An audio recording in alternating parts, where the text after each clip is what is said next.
Whether you're a guy in a cape or a rogue who's sneaky, join Chris and Jason tonight as we entertain the geeky.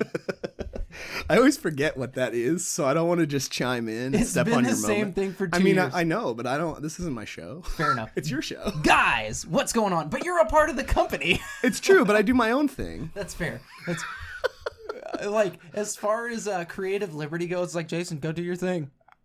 Yeah. Like, I just kind of do it. Yeah. It's fun though. We put up the episode today about talking about who should play the X-Men in the MCU. Dude, I was fucking stoked to see that. So I see the Nerd News logo pop up on my feed, and I'm like, yes! It's back. I talked to them. It was just archived. It was not gone. Thank it's back. God. Yeah. So, okay, we've been total derelicts here with the shows and everything. Yeah, absolutely. We've dropped the ball. We're gonna get it rolling again. And basically, I thought that show was gone forever. So did I. I was scared shitless. Well, you know what sucks is I recently had a computer go down and I literally lost our entire archive of episodes. Ugh. So it was everything. And then we thought we lost them online as well. Yeah. So I was like having a panic attack. Yeah. And like I was in tears and shit. And I'm like, oh my God, we just lost fucking 2.5 years of Entertain the Geeky comment. Yeah. So I'm reaching out to the fucking host site and I'm like, is there anything we can do? I'm so scared. And they're like, oh yeah, it's fine. Yeah. And I was like, what? It was easy. You just had to communicate with them. Took them a half a second. And yeah. they're like, it's cool. I communicated with them yesterday. It was back up today. Isn't that unreal? Fine. Yeah. Yeah. But we did do the MCU casting call with Jams, and that was fun. Yeah. Because I really do think Tom Hardy should play Wolverine. How interesting would that be? I'm sticking by that. First of all, he's short. What do you think about Ratcliffe? No. Harry Potter's not Wolverine. What about, because I've also seen Zac Efron. No. Dude, Zac Efron should play Cyclops, actually. He's not tall enough. I wouldn't put him as Cyclops. He's taller than Tom Hardy. He's 5'9". Tom Hardy's 5'9". No, Tom Hardy's like 5'6". Tom Hardy's a short man. I thought he was like 5'8" or 5'9". No, he's shorter than me. Really? And I'm not tall. Well, I mean, I'm not. So I'm 5'10". I'm not a tall guy. Well, so the way he's shot in his films, especially like Dark Knight Rises, where he was Bane. Yeah, they shoot that underneath. They shoot him at forced perspective, so he looks more imposing. But yeah, he's actually a very short man. Fair enough. Which not only works for Wolverine, but he definitely has shown us many, many times over that he's the acting chops to play someone who has a calm rage, which is exactly who Wolverine is. Wolverine is a very calm individual, but he has a rage inside of him that just is unlike anything you've ever seen. I would love to see Zac Efron as it too. The guy's built like a brick shit house. He looks like Wolverine without a shirt on. See, I think give him the fucking chops and it's on. See, I think Hardy has that more because Hardy's not a guy who is by any stretch of the imagination a bodybuilder, right? He doesn't have the body of a bodybuilder, but he does have the body of a guy who would kick the shit out of you. But he doesn't look like he has the body of a guy who could kick the shit out of you. Which has always been Wolverine's thing to me, is like, he doesn't look imposing, but he's super fucking imposing. He's not big, but he's jacked. He's built like a brick shit house. He's like 5'2". Okay, he's been written as 5'2" to 5'6" traditionally, somewhere in there. Yeah. And like 220 pounds with adamantium, like almost 700. Yeah. I don't know how he carries around that frame. I've never understood that at all. You would be fucking jacked. Well, yeah, I mean, carrying around that much for weight sure. all the That time. expects every time you move your arm, it's like you're curling 100 pounds. Yeah. But I mean, so in that, we can geek out for a second here. So this is one of the things that I find fascinating about that, and that I think makes him a cool character. So if you had this healing factor that he has, your muscle regeneration would be through the roof. So like, whereas I would work out and I need to let that recover. He doesn't. No, it recovers immediately. Recover. So he would be so fucking strong. Yeah, that's why he smokes cigars, right? Never has to worry about cancer. Yeah. It happened in that one story. Riddled with cancer, and it was when they killed him off. Death of Wolverine. Oh, yeah. That was so bad. No, not Death of Wolverine. You're talking about the end. He was very sick and old. He had, they said he had cancer and shit in it from all of his years of exposure to radiation and this, that, and the other. The adamantium was poisoning him. Well, there was that as well. Yeah, that was what the dude had like 8 things wrong with him at that point. I remember that. I think it was just adamantium poisoning. They said he had issues with radiation and all kinds of shit. Okay. I could pull the book. No, I mean, I haven't read it in a long time. Yeah, I read it when it came out. Well, so did I, and I was like, this sucks. Yeah, it was not a good way to take out a character like that. Not that character. No, yeah. Yeah, I would have been fine with that story for some other characters, but yeah, for Wolverine, it was only 4 issues, first of all. Which, weak. Yeah, I mean, at least let's give Wolverine at least 6. It was Marvel saying For his "fuck you, final Fox" story. is all that was, though. It was them being like, Yeah. "Fuck They you, canceled Fox." Fantastic Four. Yeah, I mean, that was around the time they were really It was a trying dirty to time. distance themselves. They were trying to make the Inhumans the new X-Men, and it just No, I didn't remember work. that. No, it didn't. It shouldn't have, though. The Inhumans, I like the Inhumans. I'm They're not not going to deny, X-Men, though. but they're not the X-Men. Yeah. Well, the X-Men. So the X-Men deal with racism and all this stuff. Yeah. The Inhumans don't. They do a little bit, it's a but it's different more of beast. a xenophobic thing than Correct. a racist thing, Correct. right? Because they are technically otherworldly beings. Yeah. Right? Like their DNA comes from the Kree. So yeah, I mean it's more of a I don't like you because you're an alien, not I don't like you because you're a messed up human. Yeah. Exactly. But everybody has that. I mean, I never understood why a guy like Reed Richards is a superhero and a guy like Cyclops is a pariah. Right. I don't really understand the difference. Well, I think so.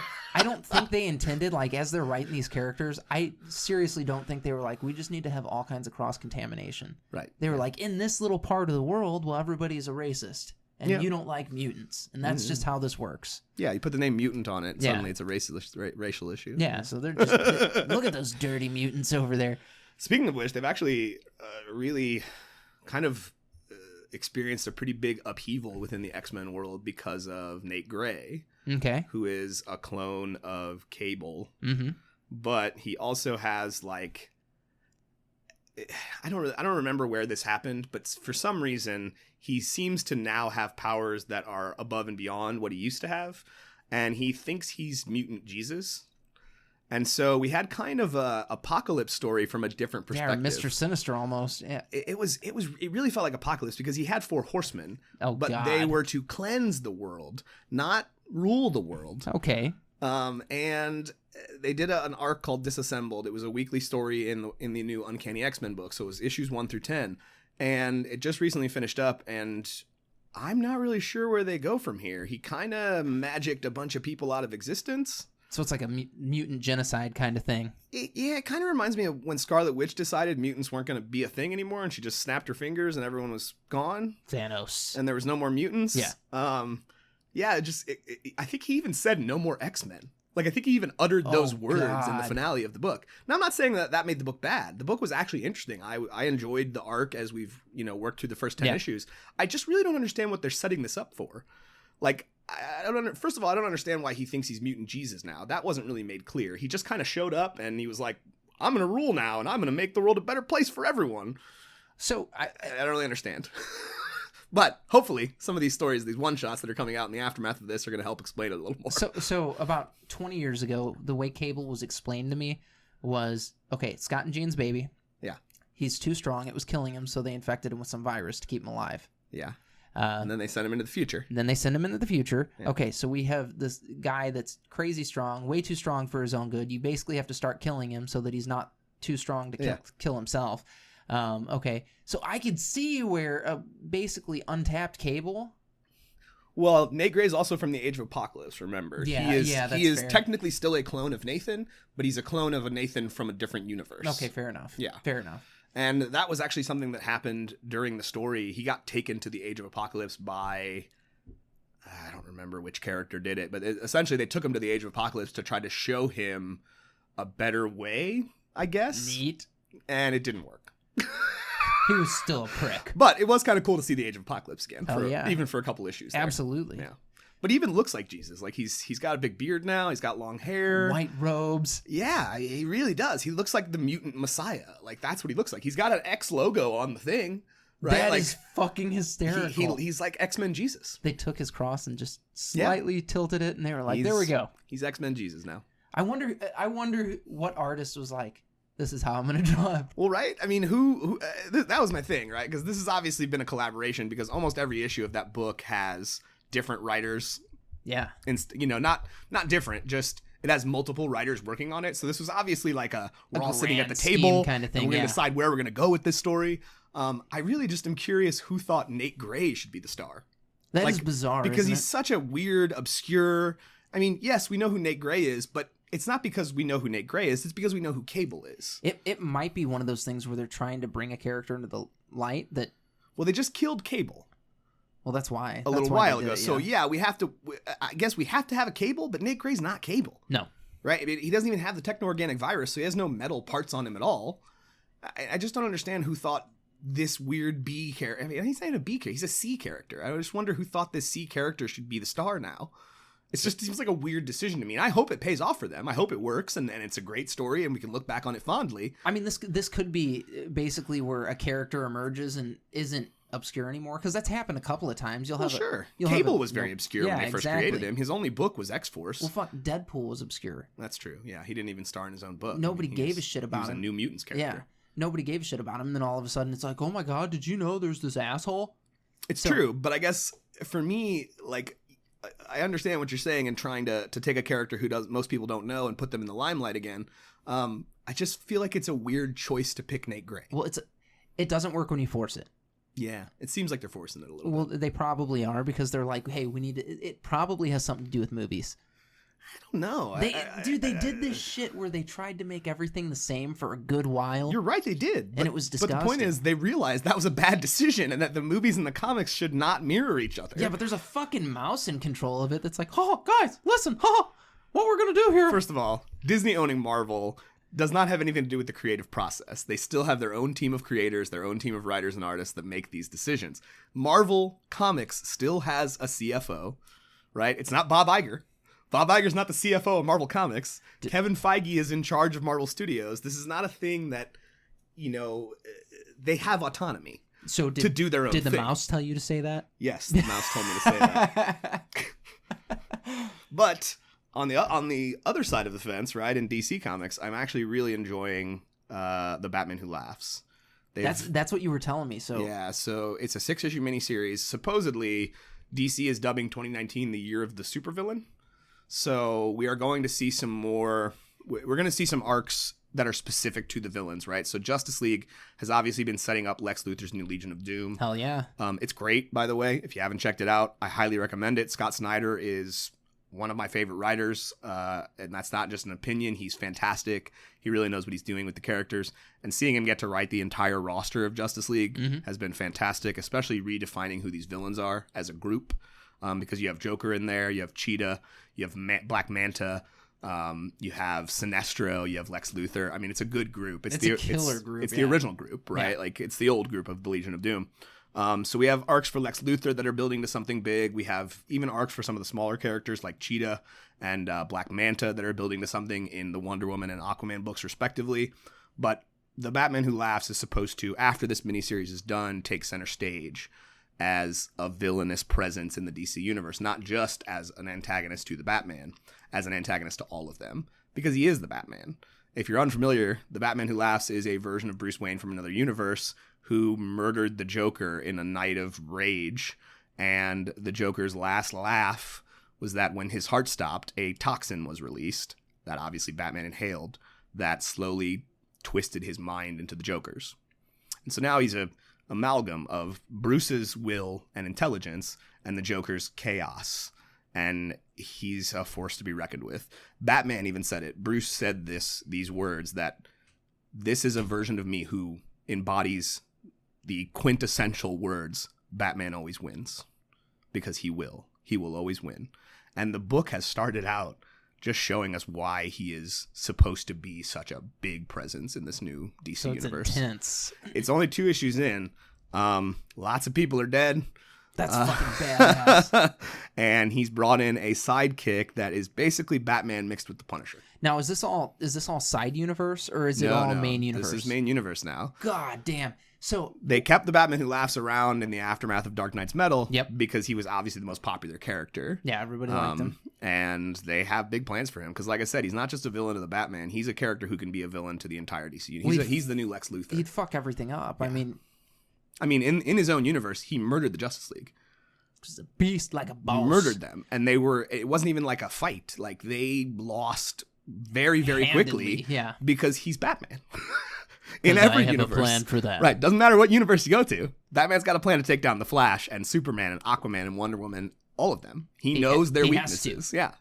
Because, he worries that one day they might turn against humanity and he might have to take them down. Well, that was okay. So have you played Injustice 2? Yeah. No. I don't like fighting games. Okay. I'm not a fighting game person. Except Smash Brothers. The storyline in it is very much Batman versus the rest of the Justice League. Yeah, that's what I've heard. And very it's that whole Batman has to have that contingency plan, and it's Batman versus the world, and it's really interesting because of that.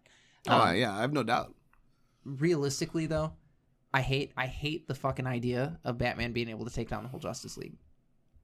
I guess I can understand where you're coming from, but from the perspective of Bruce as a character, he's smarter than them. He is. He just is. He is. And because he's their friend, he absolutely understands what buttons to press to take them down. Sure. The stuff that you can't overcome, though, fucking Superman is basically the embodiment of God. You're right. And the Doomsday Protocol is in place so that if Bruce ever has to take down Superman, he's ready. Hopefully. But if Superman wanted him dead... Do you know what the Doomsday Protocol is? What's the Doomsday Protocol? What you got? Is Bruce turning into Doomsday. Oh, is that really it? He has a little jar of doom cells that literally can turn him into Doomsday. It's actually how the Devastator was born during Dark Knight's Metal. Interesting. Okay, so I can kill Superman. And Doomsday is absolutely the character who can kill Superman. I'll kill Superman and everything else. Did he think of that? No, he didn't. He has. Absolutely. How is he going to kill himself when it's over? He didn't. His world was destroyed and the Devastator was brought into the conflict by the Batman Who Laughs. See, yeah. So that's a shitty plan. It's a plan, Brucey. It's a plan. No, truth be told, if Superman wanted to totally fuck him up, it would just happen. Superman wouldn't just totally fuck him up. Yeah, that's the thing, right? But Clark doesn't have the backbone to do that. Exactly. That's the reality, right? Is when it comes to his friends, he would always pull his punches. Absolutely. Even if he was fighting someone who is strength-wise equally matched, like Martian Manhunter. Mm-hmm. He would always pull his punches because this is his friend. He doesn't want to hurt him. And he doesn't want to hurt him. Yeah. Batman does not have that conscience. He will not pull his punches. He will do everything he can to stop you, regardless of how much he loves you or cares about you or has... Feelings. Bonded with you in the past. It doesn't matter. That shit all goes out the window when you turn on humanity. Yeah, he's a sociopath. He is. He has zero fucking conscience.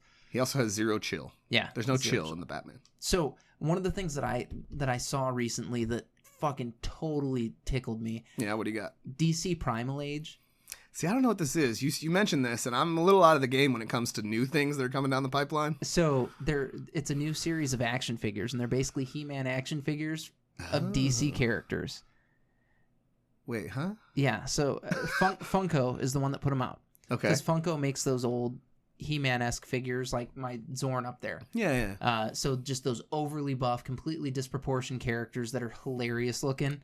So they're doing this with the DC characters, and it's called Primal Age, and it's like medieval Batman and Joker and all it. Oh my god, they're hysterical. But fucking Batman has a tiger to ride around on, and Joker has this like smiling lizard thing that he rides around on. It is so amazing. We're taking a lesson from 90s action figures and just going completely out of the over the top with everything. I'd say 80s action figures. It's so. I remember some super buff Luke Skywalker. My Luke Skywalker action figure that I bought in the 90s when I was a child was like way more buff than Mark Hamill. Ridiculous buff. No. Of course there's that. But if you look at the old He-Man figures. Oh no, I was a He-Man fan. Yeah. They were from the 80s. I mean, those were fucked up looking. Like it's like this thing has a series of tumors through its body. Muscle tumors? Yes. Yes. That's creepy. They all look like the Hulk. Every single one of them. So they made this line of figures. It even has like its own Castle Grayskull, but it's, the Batcave. And they're fucking fantastic and hysterical. They've even put out 10 lunchboxes. These are totally geared at people like you and me, not at kids. See, but these are not the kind of action figures that I would buy. I absolutely would. And this was all that I had in the 90s was ridiculous, over-the-top, muscular, buff guys. The obscene action figures. No, I agree. But that's, a part of me that I find silly and I don't want to go back to. Like when they released the Batman animated series line of action figures that literally looked just like they did in the old animated series, I bought every one. Yeah. I own literally every one of those stupid things. Yes, and the Batmobile, that's to scale. And the Batwing, that's to scale. The Batmobile is sick from that side. The Batmobile is sick. It lights up. Yeah. But that's because they look like the cartoon. And that was nostalgic for me. Yeah. What I am not nostalgic for is steroid freak figures. it's its own series. They're supposed to be steroid freak figures because it's really just a call to that it's Sure, He-Man. yeah. I It's mean, He-Man with Did DC you love skin. He-Man? Here's a Batman He-Man. Here's Superman That's He-Man. all it is, and it's fucking amazing. It's so funny. You and I have different definitions of amazing. So you know what's funny is I love the crazy posable action figures that have 80 points of articulation and all that, and they look incredible. It basically looks like a human in a box. Yeah. Like those are fantastic. I love them. I also love a bunch of the over the top stuff. Like you remember getting Ninja Turtles when you were a kid? Bless you. Oh, excuse me. You remember Yes. getting Ninja Turtles and you were just fucking stoked. They are so preposterous, those toys. Yeah. They don't. They have like 4 points of articulation. The arms move a little bit and the legs move a little bit. And the head. Oh yeah, the head did too, didn't it? But they didn't. You could also take the head right off. They didn't do popped right off. shit. Like it was such a shitty toy. I loved my Ninja Turtles action Everybody figures. loved their Ninja Turtles I had action the figures. van and But that they- shot little mini pizzas. They were so bizarre looking were. and out of proportion and all that stuff. Like again, Well, also, the ones they made for the movie were nightmare fuel. oh my god, right? Like because they Terrifying. took they made the initial line was made after in reference to the cartoon where Yeah. they like looked like the cartoon characters. Yes, they had no articulation, but at least they looked like the cartoon characters. When they tried to translate that to the movie characters and all the parts were made of rubber except the shell, Yeah. like it was They were nightmare fuel. No, Not to mention the fact that you could pull their heads up just a little bit to where they wouldn't pop off, and it made their necks look ridiculously long, Hell yeah. which was also really creepy. yes. What would have made them perfect is if you could have stuck the head into the shell. Well, if you took the head off, it looked like the head was in the shell. Yeah. Which is what I would do. You could take all the parts off and just have the little shell sitting there. He's hiding, He's inside the shell. He's a turtle. That's what they do. even though the shell could not fit these huge muscles in it. It's true, yeah. They were a little ridiculously proportioned. But they were nightmare fuel. No, but the Ninja Turtles were ridiculous. If DC was like, hey, guess what? Here's the Batman Ninja Turtle. I'd be like, that's fucking I awesome. couldn't do that. I would be so couldn't. stoked. It's like, I seem to remember, like, Space Batman with, like, a bat spacesuit on. And I found that right. ridiculous, How too. many times have they done? Because that's been about 18 times. Yeah, I found that ridiculous, too. Like, Batman doesn't go in space. That's Superman's thing. That's Green Lantern's thing. You know, I remember Batman doesn't go in space. I remember getting my Batman Beyond figure when that series first came out, and it was a badass figure. No articulation. No, yeah. I mean, the animated series ones, they're like, I think their knees bend, and maybe their elbows bend. I don't even think the elbows bend on some of them. I thought the hips, like right up at the hip joint, bent. I could be wrong. Maybe. I don't remember. I didn't open any of them, right? Like, because okay, I don't yeah. open my toys. I leave them in the package. Yeah, no, I'm disgusting like that too. Except for the Batmobile and the Batwing, because, those need to be experienced. He's like, I fucking play with those. To answer your question, I don't play with them, but I will turn the lights on every now and again and look at it cool, sitting there on the shelf with its lights on. so Eventually, I want to hang that Batwing from my ceiling. you need to in the living room. No, in the basement You're like, where my "Honey, stuff goes. This is our new chandelier. No, I don't think she'd go for that. I'm so blessed. So Tara one day was like, hey, when we were setting up the living room, she's like, do you want to just put all your nerd stuff up in here? And I was like, is this real life right now? And she's like, yeah, just go ahead and start putting it up. And I was like, fuck yeah. I mean, yeah, this living room does look like your office used to at your other apartment. It does. Pretty much the same setup. Well, it's all the same shit. That's, yeah. So there was only one thing to do with it, and it was throw it all out there. So Kevin Smith is getting to do the Howard the Duck series and all that. Yeah, I heard about that. I don't understand. What are your thoughts, comments, concerns? You're talking about the cartoons, the Yeah. Hulu thing that they Yeah. announced? I don't know, man. In all reality, like, I guess I'm just burnt out on this idea that these things are different than the Marvel Cinematic Universe stuff. Fair enough. I'm burnt out on that idea. I want it all to be one again, right? At the beginning, it was. We had TV shows, we had Agents of S.H.I.E.L.D., and we had Agent Carter, right? But they still tried their hardest to be tied into the movie world. Oh, I mean, there was a absolutely. whole episode of Agents of S.H.I.E.L.D. that took place in the aftermath of Thor the Dark World. Where, yeah. like, superheroes come in and they destroy everything. Who cleans it up? Well, S.H.I.E.L.D. Came out a week after the movie. Yeah, it came out the week after Yeah. the movie. Not That to was mention the awesome. fact that they did a whole arc in Agents of S.H.I.E.L.D. that sets up why that helicarrier pops up out of nowhere in Age of Ultron. Yeah. Everyone was like, where the hell did Nick Fury get a helicarrier? Okay, well, if you're watching Agents of S.H.I.E.L.D., You would know. you would know, because No, they've they been just- working on it. Well, that was one of the cool things. So when the first season of Daredevil, they definitely tipped their hat to it a lot. But they, in the Netflix series, have always just alluded to the events. They've Yeah. never tried to connect their series to those events. Well, I can't blame them because you don't. There've already been series doing it. You don't want to say, all right, well, this is happening because of this. Like, these guys are handling crime at a different level, something totally I get different. that, right? But when we get all the Avengers together in Endgame, Yeah. right? Because this is it. If we don't win here, we're done, right? This is universe-shattering stuff, okay? Daredevil, Luke Cage, Iron Fist, They should be there. Jessica. These are characters that would stand up and fight for the planet. I agree. Without hesitation. Doesn't matter what the gang's got going on, right? I'm a hero and the planet is threatened. Guess what? I'm going to stand toe-to-toe with that other hero. I'm here to fuck and shit defend up. the planet. Yeah. Right? Daredevil fighting alongside Captain America. Beautiful. Alongside Spider-Man, I would kill to see that. This is what I'm talking about. I guess I'm excited about the idea of Marvel cartoons, but You want I'm oneness. disappointed that we're branching off into so many different things where, look, oversaturation is the word, right? Yeah. But the movies, if there was any kind of hint that people were getting tired of it, well, the movies wouldn't be doing as good as they still are. They're still doing well. The movies are making more money now than they ever have, right? So people aren't They tired cost of more it, now too. right? But I think Marvel has this idea that because people aren't tired of it, we could just put it on everything. We're going to do Marvel cartoons. We're going to do Marvel TV shows. We're going to do Marvel movies.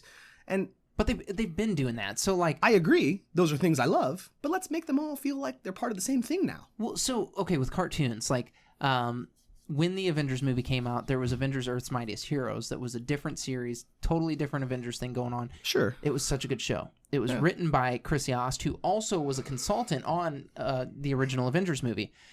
He also wrote X-Force. Yes, he did. When And Cyclops turned it into a Black Ops group. he did Scarlet Spider as well, which is one of my favorites. So like, he was doing good shit, and they were No doubt. two different things. But I was cool with it. I didn't need them to be one. Cartoons or are one anything thing, like right? that. Cartoons can be what they want to be. And in that regard, I guess I'm excited. But Howard the Duck? No, I don't give a shit about Howard the give a Duck. shit about Howard MODOK, the I'm Duck. stoked about though. Even MODOK.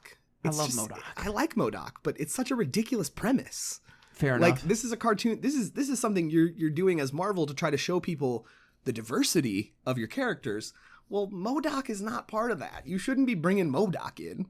No, Not to mention the fact that if you're going to bring MODOK in, it should be a part of an Avenger story. they should have. Oh, I completely agree. MODOK's not a character that carries his own story. No, it should have absolutely been an Avengers story. Now, the character that I wish they would have put into this that they didn't, they should have just done Squirrel Girl. Everybody hates Squirrel Girl or loves her. No, everybody loves Squirrel Girl. That's what I hate about her. So Because everybody loves her. you love her, you hate her, but I hate her. Squirrel Girl would have been hysterical to do. I Troll it. If you're gonna do it, troll it. just don't like this the character of Squirrel Girl, and I can't even count how many conversations I've had with Roger Wayne about this. Or Joe Moore. Anybody, everybody I know defends Squirrel Girl. Remember the time she beat Thanos? And Galactus. She's so good. She's not though. She's not. She's not. This is not a character who is capable of taking on the Planet Eater all alone. Sorry. She did it. No, she didn't. It's in the books. Nope, it's not. Everyone keeps saying that. I don't know why everyone keeps you saying just that. deny it. Yes, it's. I'm not. That I'm comic denying doesn't exist. it. No, that. The reality is, yes, that comic exists. Okay. But it's not Squirrel Girl alone, first of all. And a couple of those things happened in her imagination. That all the heroes loved her and were holding her up. Squirrel Girl, yay! Thanks for saving the world. That's not real. Perception is reality. No, it's not. It's not. Not when you're going to tell me that a girl with the powers of a squirrel can take on the mighty Planet Eater Galactus all on her own. But a boy with the powers of a spider can fuck everything up? Yeah. No. That's not sexist. Part of his power is super strength. Squirrel doesn't have no super strength. Hey, squirrels are tough. No, they're You know how not. much stuff they can put in their cheeks? Yes, I do. But do you also know that when you're hunting in the woods, and there are probably people who have experienced this out there, squirrels are so jittery that it is possible for them to hear a gunshot and have a heart attack and die. Yeah. Okay? So this is not an animal It's also who we should be emulating it's in a also superhero. possible to fucking kick a spider and it dies. I understand So that. what if we throw our boots at Spider-Man? Super strength is the one thing that separates the two characters, right? Fair enough. Spider-Man's super strength is enough to take on Captain America, for God's sakes. Well, And there are only a technically- handful of people in the Marvel Universe who could make that claim. Technically, strength-wise, he's supposed to be on point with Thor even. No. They said that's I've read it and they said he pulls punches anytime he throws punches. You're right, he does, because most of the time he's punching normal people, and he would literally punch their head off if he used his full strength. Captain America does it too. I'm just saying, the reality is super strength is what separates these characters. Fair enough. Squirrel doesn't have no super strength. She's a squirrel. I'm just being argumentative for the sake of doing it because I think it's funny. I'm done talking about Squirrel Girl. No I don't more want to talk about Squirrel Squirrel Girl anymore. I have recently though, and we're gonna do a review on this. Coming up on the new show once Capuano gets back in town. Our good friend Mike is a bigger video game nerd than I am. Oh yeah, by far. Kingdom Hearts. He might be the biggest video game nerd I know. But yes, I just recently finished Kingdom Hearts 3. Yeah. And saw the epic ending to the Dark Seeker saga. And you know what? The question I keep getting from most people is, was it worth waiting 13 years to see that ending? Yeah, it absolutely was. Mm-hmm. Yeah. Because not only, there was many times as I was playing through the game where I thought, how the hell is this all going to come together by the end of this game? Doesn't make any sense. There's too many plot threads. But guess what? It all comes together by the end of the game. And I'm blown away by Tetsuya Nomura's ability to tell a story over 10, 12 games and make it all make sense in the final act. Took 13 years to make it happen, but it got done. And it was good. It's a worthwhile game. If you're a fan of action RPGs or if you're a fan of Kingdom Hearts, you should be playing it. I've heard nothing but good about the game. And I've heard a few criticisms. One of the biggest criticisms I've heard is everybody always hated the gummy ship. Yeah. Right? This little spaceship that you have to travel between planets in. And so along the way, we got less of that in some of the games because, hey, listen to the fans. The reality is, though, in this game, it's one of the biggest aspects of the gameplay.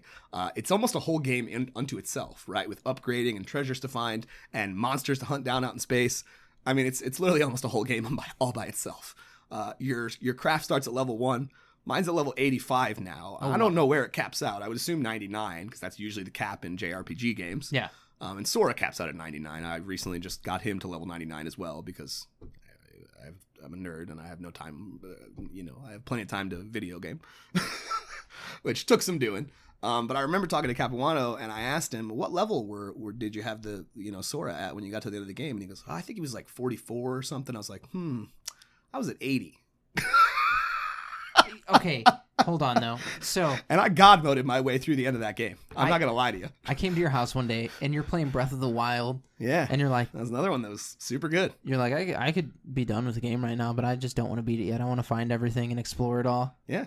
Yeah, I thought that was great. So like, I usually God mode my way through the final boss because I've taken way too much time in the open world. I was gonna say you get into the nitty gritty of it. I do. It actually worked out really well for Kingdom Hearts though because my wife Corey is a huge fan of the story as well. Now she's not as she hasn't played all the games. I think she's just played the main entries in the series. She might have played one or two of the side games. But the reality is she wanted to experience the game as well. So I was only going forward with the story of the game when she was home or in the room. Okay, watching. Okay. Right. So, 10, 11 o'clock rolls around, she goes to bed. Well, now I have nothing to do but go back to the world I was just at. A, find all the treasure chests. B, find all the Mickey emblems that you have to take pictures of. And grind. So going into every level, I was always at least 10 levels above the level cap. Way too OP to be doing it. Yeah. Boss fights that I was talking to Capuano about that he said, oh man, this tactic was terrible. I was like, I didn't even see that tactic. I killed that thing before it even used that move. You're like, dude, I punched him in the head and his body exploded. Like, why are you such a bitch? Not to mention, I did all the space stuff, which is where you find a lot of the synthesis materials that allow you to upgrade your keyblades. Okay. So my Keyblade was always way too powerful for the level I was at, or for the story I was going. I mean, it was still fun. Just spanking everything. The final boss was, I think I took him down in like 4 minutes, which I think I heard Capuano say like it was a 10-minute fight for him because he has this tactic that he does where he takes away Sora's light. Now, that sounds weird, but what it does is it turns Sora into a Heartless for a minute. Yeah. And he goes into rage mode. Well, during that moment, you cannot deal any damage to the boss at all, but you still have to hit him a number of times before you get your light back and start damaging him again. He did that to me once during the boss fight. I think Capuano said he hit him with it like 6-7 times. Oh, wow. So like you take a boss fight that for me took 4 minutes, but if you're actually the level that you're supposed to be at, it's a hard fight and it drags out. So I just kind of flew through the end of the game. That's so funny. So I am all about capping in a game. Like, I just want to get to the in-game content, but I also play games that cater to the in-game. Sure. And I will be going through, like, I'll play through the story mode because you have to do something in there to get to the end game, and I'll do it at a level or two below where I'm supposed to be. Yeah, you just breakneck speed moving through the story. Yeah, and it sucks ass sometimes. It's hard, yeah. So, like, hearing you do that, I'm like, man, I could have been so much smarter about how I played this. But then I think about it, and I'm like, his time investment in that game at that point is so much greater than what I would have been willing to put into it. I mean, it's true, but really all it took was an extra, I mean, you finish the world, the story is done. An extra 40 hours, who cares? No, you go back to that world, and all it took was maybe an extra an hour or so to get 5-6 levels, which puts you that many levels above where the level cap is for the next thing, right? That tells you, look, the recommended level for this is 30.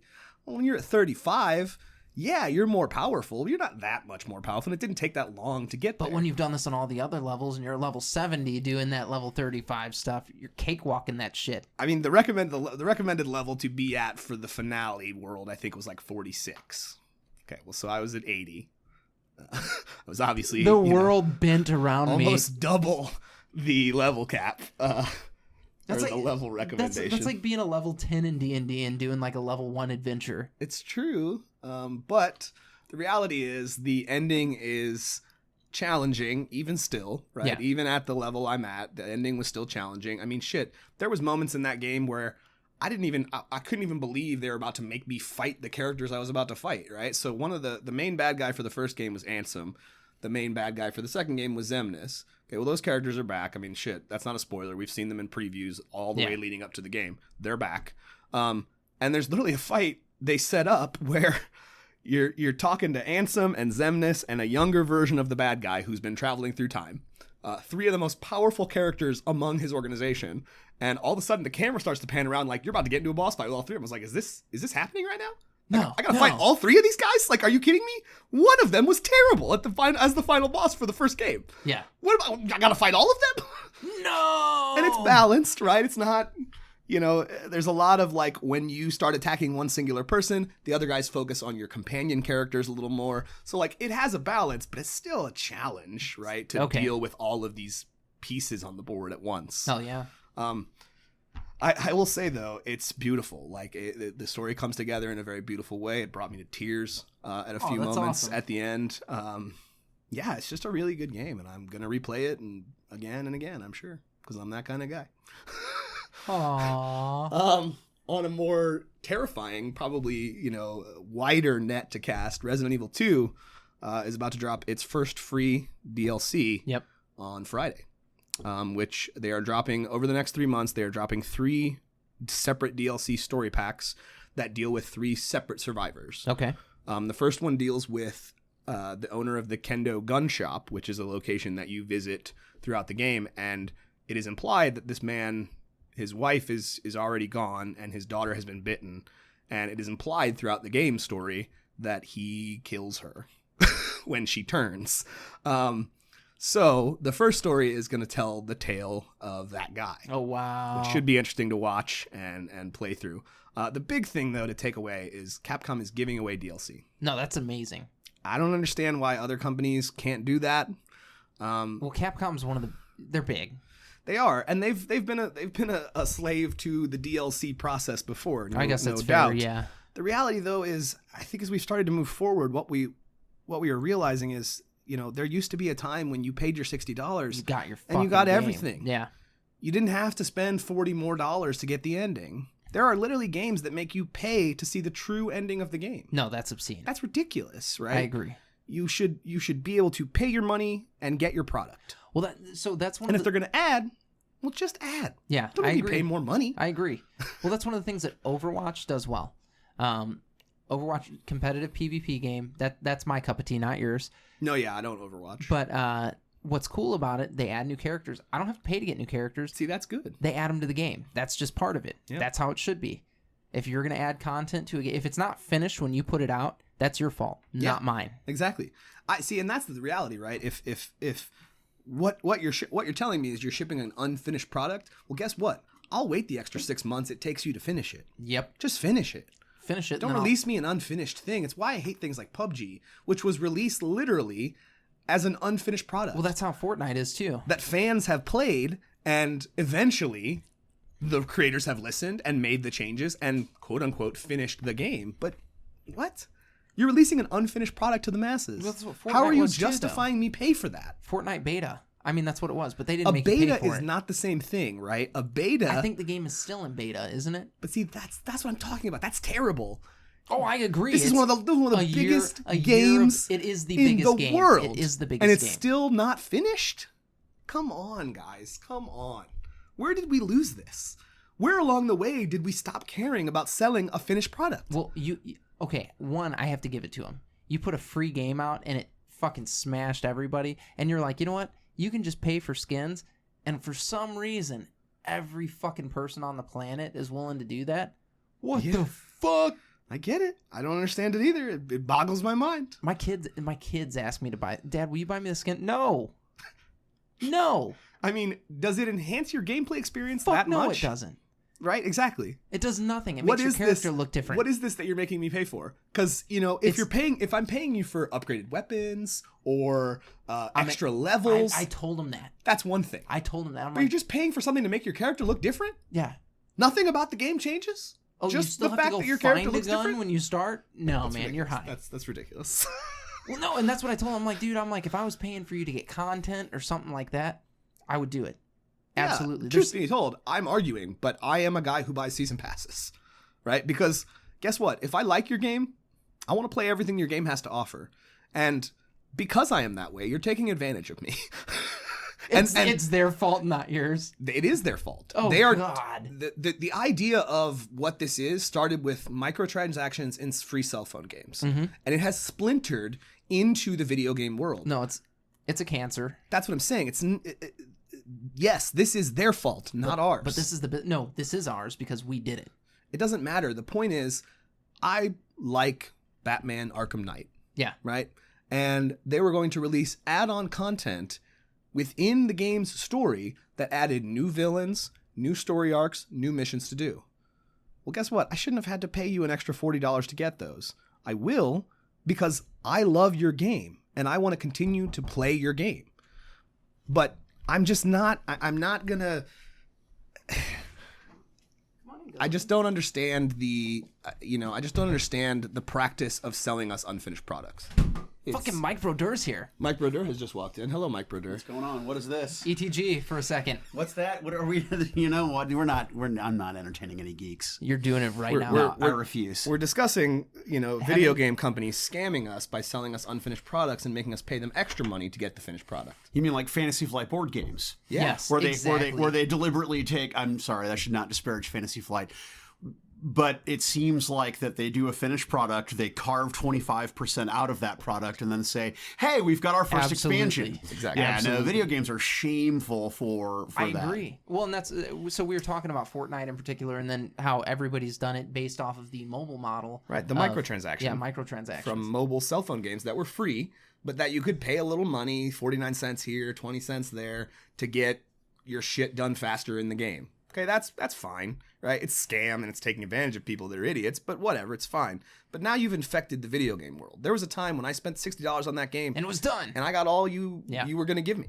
Everything was in there in the package. So is there? I mean, have you defined the distinction between what is a correction and what is an expansion? So any content that you have to purchase after initially buying the game is technically scammy content. So for example, I don't play a lot of video games, but Sure. I love Witcher 3, and I've played through Witcher 3 more than once. Now, the first time I played through Witcher 3, the two, Heart of Stone and Blood and Wine, those two DLCs did not exist, but I had a many hours complete play experience and didn't feel ripped off when I bought both of those DLCs and then played through them. Sure. So our initial argument for this was as follows.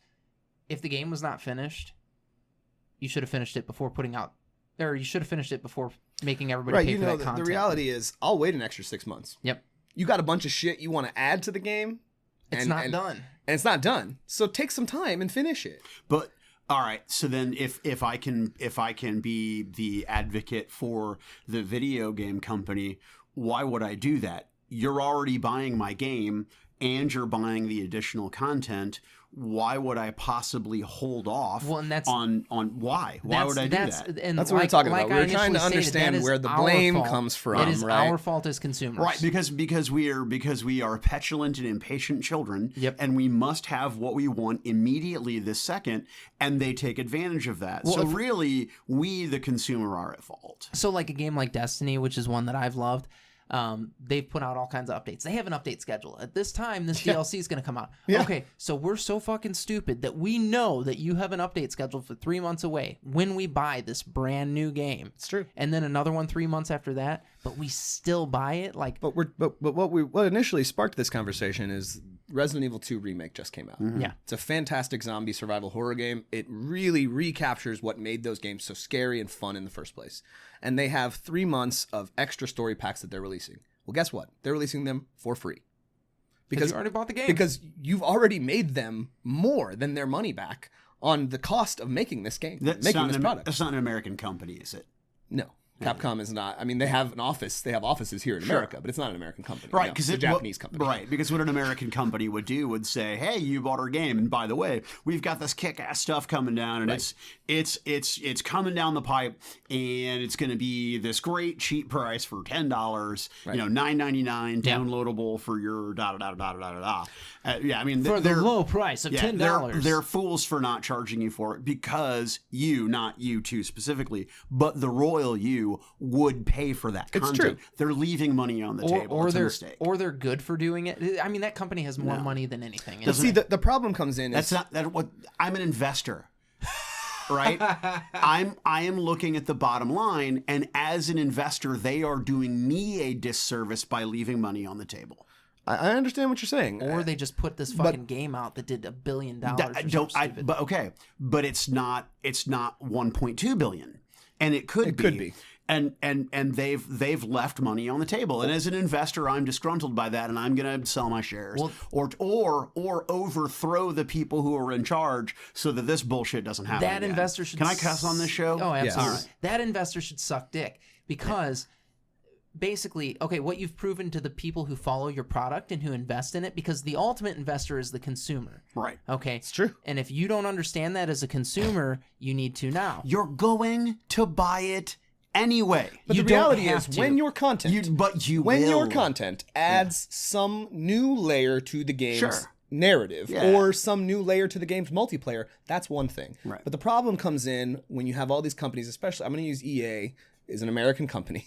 I'm going to use them as a perfect example because they have been caught up in court cases where people are suing them because the quote unquote loot box model where you pay for a thing that is essentially roulette. Right. You get whatever pops up randomly based on the algorithm, is gambling. Yeah. It's absolutely the same as gambling, and people are losing their lives because of how stupid this model is, right? So that is the problem I have, right? If what you're giving me doesn't add to the game, it's just I pay so I can be more beefy or have that better gun. So how is the loot box model different than the collectible card game model, different than the Pokemons It's and the not. Magic the Gathering? It's absolutely not. So then why is this considered gambling, but the collectible card game industry is not considered gambling? It probably should be. I mean, there've literally been court cases See, where I'm not going to call it gambling because I think that's kind of asinine. But like as far as my initial statement goes, because I didn't finish this thought. So if a consumer sees that a company is going to basically honor the people that are buying their game by releasing content and giving that to you for free for making the initial purchase, I think consumers are far more likely to purchase what's coming down the pipeline next. And then at that point, you might make another $1.5 billion because of the great experience that people initially had. That is how branding has worked from the beginning. You give somebody something and you give them more than they expect, so you build brand recognition at that point. And if a lot of companies would kind of grab onto that, the thing that it works, it happens. Like, Yeah, but see, these video games are just like pussy. Why would I give you for free what I know you will pay for? I think whatever. Why? Why I would don't I pay do for that? it. I don't pay for it. So you okay, get, but, I've got you- Injustice 2. This is a conversation for the other show. You pay, Chris. I've got Injustice 2 sitting over here, and I can go pay $5.99 for a character or whatever. I'm like, go fuck yourself, you thieves! I already bought your goddamn game. I'm not buying anymore. Right, but you're it's talking not, about The Witcher, right? Yeah, but it's not theft because they tell you up front, if you want this additional thing, it is additional money. You don't have to buy it. But if you want, do I have to buy new rims for my fucking 2008 Honda Civic? No. But if I want to look like a sweet pimp, I go out and buy rims. It's not necessary for the function of my vehicle, but it's a thing that I want. The difference is, But is what you got when you bought your Witcher downloadable content, did you feel like your money was well spent on something that you enjoyed? Heart right? of Stone was fucking amazing. So let's look at it a different way. If what you bought was just a different haircut for Geralt, would you still feel like you spent your money wisely? Okay. Because in most games, that's how it works. We were just talking about Fortnite selling you a skin. It's literally just something that makes your character look different. It doesn't add anything to the game. So let me ask you guys this. What Spec Ops commandos from this company are coming into your home and putting a gun to your head and making you buy this? None of them, because they're scared of my guns. Okay. So my point is that no one is forcing you to do a damn thing. You're right. And I'm not. You're right. So don't. Fuck your system. So don't do it. What I'm hoping is... But there's... Oh, sorry, go ahead. What I'm hoping is companies like Capcom and some of the other companies that have started to release their DLC for free are starting to learn from the unhappiness in the gaming community about this scam that they're pulling off on us. But there is a distinction between optional and incomplete. It's true. If a game is not done, they will patch it. If there's a problem, they will patch it for free. But see, they don't always. don't There are always. some games that make you pay for the true ending of the game. Yeah, we'll give you an ending. But if you want to see that true ending, you got to pay. Oh, well, you're a scumbag. And Right. I'll never That's buy... what I'm talking I'll about. never buy one of your It's getting games. out of control. I'll never buy one of your games again. But so far, I have not had that experience, but I'm not much of a video gamer. I mean, it's got to be something... They're very few and far between, are things that I will dedicate myself to. But I'll play... I mean, you've told me, like, this whole cowboy game, what's the cowboy game? Red Dead Redemption. I just not ring my bell, and the controls suck, and I don't care for it. I'd just rather play Witcher 3 again. Yeah, I'm not a big Red Dead Redemption fan. I'd rather go sit down and play Legend of Zelda again. Yeah. Right? Like, that's the reality, Well, I was bragging to Jason about Overwatch, the game that you've caught me playing the last couple times you've come over. They release new characters. You don't pay for them. You already paid for the game. You get your characters. Right, here's a new character. Yeah. Here's a new skin. I have a question. How is that a sustainable business model? If I am paying people to produce content that I am giving away for free, how am I making money? Absolutely, right. But the problem, the only difference in what we're talking about is most of the time, that content that is released after the fact was made while they were creating the game. It was already done. It's not like we're bringing a new team in to make new content. We made that content during the development process. We just, sits on a Fantasy server. Flight, are cutting out 25% and holding on to it so that we can sell it back to you later. It sits on a server. It's scheduled to release on this date at this time. Yeah. There's no human part of it, right? This is just content we've already created that we pulled out of the game so that we could make a little more money Our down the road. social media manager made 2 tweets about this so that you would know it's coming out and that you can buy it. So yeah. So don't buy it. I don't. I tell them suck my dick. You don't, but people do. People do, yeah. Yeah, you guys are the problem. Stop that shit. Yeah, and as an investor, thank you. That's what I want to know. As a man who has many shares of Capcom that I'll be selling because Capcom is fucking me. I will. Yeah. But in any case, the reality is there are 3 new story packs coming for Resident Evil 2 that should add a little bit more elements to some of the people you meet through the game process. And some of those stories, like I said, I feel like they're more interesting stories than the main character stories. The first one that's popping up, I was talking to Chris about, we were talking about this earlier, is the gun shop owner. The Kendo gun shop is the location you go to in the game. You meet him. His wife is dead, or she got bitten and he killed her. And his daughter kind of comes wandering out of the back room while you're talking to him. She's been bitten as well, and she's literally on the cusp of turning. He tells you to get the fuck out of his shop. He goes in that back room, and as you're walking out the door, you hear a gunshot. Wow. Okay, well, this is the guy that we're going to tell a story about for this first story DLC pack. And honestly, I'm very excited about that. Again, I'm more excited about that than the main characters of the story. Right. And Leon and Claire are interesting characters on their own and have an interesting arc through dealing with this zombie-infested mutant, holocaust that's going on in Raccoon City. But some of the side characters are far more depth, and I can't wait to see what they do. But like I said, I hope that more companies. What is that? That's whiskey. And why is it on the rocks?